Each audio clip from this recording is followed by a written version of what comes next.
İzlemiş. Ki hayvanla geliyormuş. Teyzeciğim kapının önüne çekilir misin yani şu an? Işığı kapatıyorsunuz. Biri şey yapsın, biri de Açsın hadi bir. Bu salça buna fazla mı değil mi? Daha ince olsun.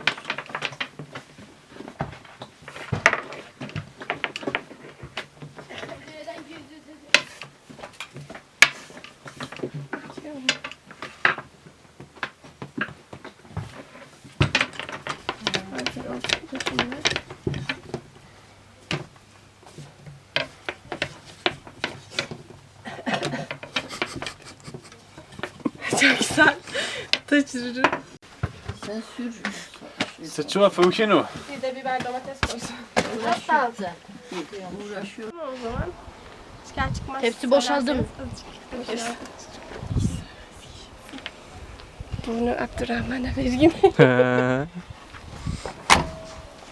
Çek yapamadıkları kısmı çekeceğiz. Çekiyor Montaj mu? yapar. Abdü kiminse şanslı. Diğerinin dökülenini de onun üstüne geldi. Pişti değil mi babacığım? Çok güzel kokuyor ya.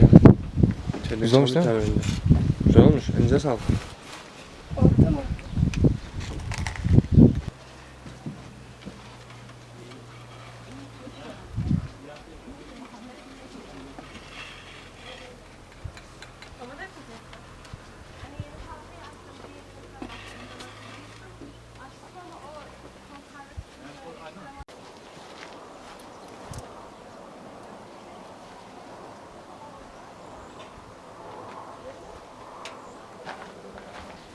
Ben derim mesela kakıldır Akif. Odun nereden alıyorlar? Ya bırak ben de alacağım birkaç tane. Lan çekin. Tabak Ses alıyor.